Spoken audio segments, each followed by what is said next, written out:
D'après le célèbre climatologue Jean Jouzel, pour un réchauffement, 2 degrés est un objectif politique. Pour le Svalbard, l'archipel aux 2000 glaciers, c'est déjà une réalité.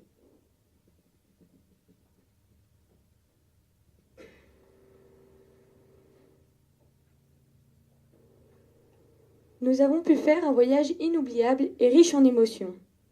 Des découvertes incroyables et une vie en communauté intense. Nous avons pu voir des paysages extraordinaires, même si nous savons que nous ne sommes que des passagers sur cette terre.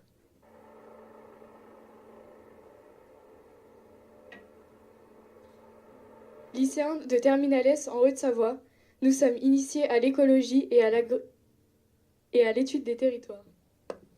Notre défi, aller au Svalbard. Notre objectif, y rejoindre Heidi, une ancienne élève de l'ISETA. Heidi préparait alors son doctorat en glaciologie à l'UNIS, l'université la plus au nord du monde et aussi une des mieux équipées.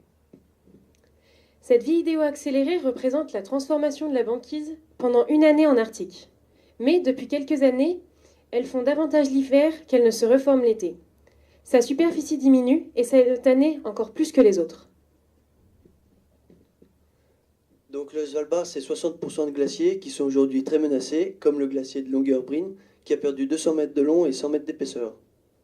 Donc il a perdu la moitié de son volume en un siècle, et les causes sont liées au réchauffement climatique, avec une hausse des températures et une baisse des précipitations sous forme de neige au Svalbard. La fonte des glaciers du Svalbard s'accélère.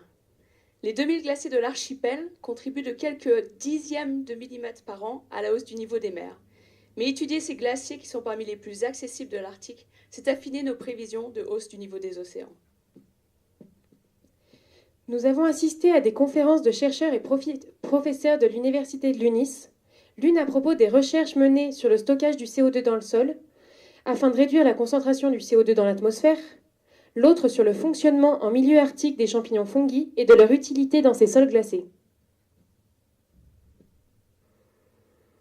Le Svalbard abrite une faune très particulière, mais aussi très fragile.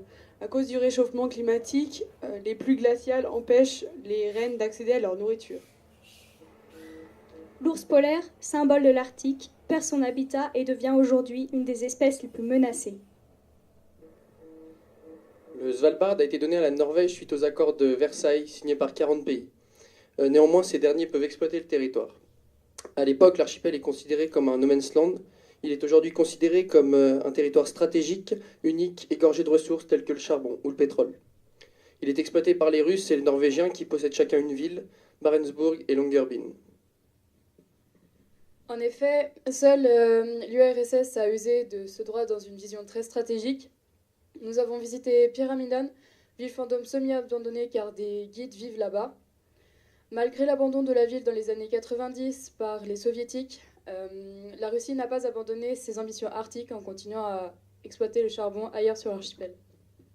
Pendant notre séjour, nous avons participé au Svalbard Cleanup, une action écologique menée par la ville de Longyearbyen qui invite les touristes, les habitants et même les écoliers à venir nettoyer la plage des différents déchets amenés par le cours du Gulf Stream, donc du verre, du plastique et des morceaux de ferraille.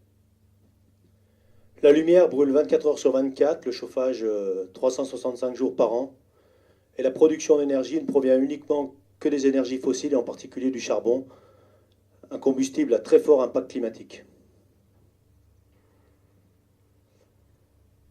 Ouais, une augmentation de 4 degrés, bon bah c'est une aubaine, hein. Vous allez me dire enfin une voie d'ouverture maritime au nord, mais bon. Enfin, c'est quand même réservé à une certaine élite, hein, faut pas se leurrer. Et ben on va peut-être bientôt pouvoir se baigner dans le pétrole. On va peut-être bien polluer. Moi en tout cas je suis prêt, j'y vais.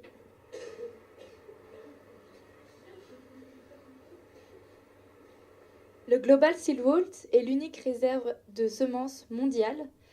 Elle a environ 100 millions de graines, donc construit à Longyearbyen, dans un environnement propice, le froid, et loin des conflits, prêt à résister dans le bunker de l'apocalypse. De l'apocalypse ou des pénuries, comme en Syrie en 2015 par exemple. C'est le seul et unique endroit sur Terre où tous les pays y sont regroupés sur la même étagère. Corée du Nord, États-Unis, Russie, Brésil. Notre mission s'est ensuite prolongée avec une étape à Tromsø, en Norvège, à 1000 km plus au sud. Cette étape nous a permis d'échanger avec des élèves locaux et leurs parents.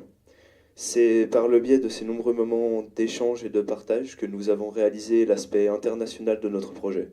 Tromsø est une ville pleine de potentiel, consciente des opportunités que lui offrirait la fonte des glaces.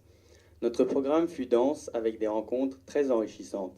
Rencontres avec une botaniste française ainsi que des scientifiques de l'Institut polaire. En première S, pour nous imprégner de la culture norvégienne, nous sommes allés voir une pièce de théâtre. Suite à notre voyage, nous avons participé au Train de la Science et à la soirée débat autour du film La glace et le ciel. Afin de sensibiliser les plus jeunes, 3 personnes de la classe sont allées présenter le voyage à une école primaire de Haute-Savoie. Pas de COP21. Mais nous avons organisé une soirée restitution en présence du photographe et auteur du livre Net Planète Fragile, Gérard Fayet. Et on a réalisé un CD pour remercier tout le monde. Nos lendemains.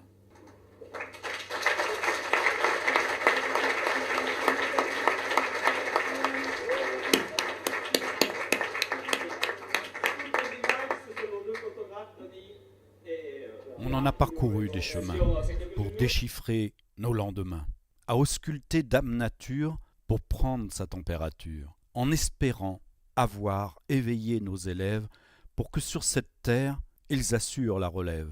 Et avec leur passion et leur rage, chaque jour, ils la préservent davantage. Encore merci à tous. Bonne route aux jeunes pousses.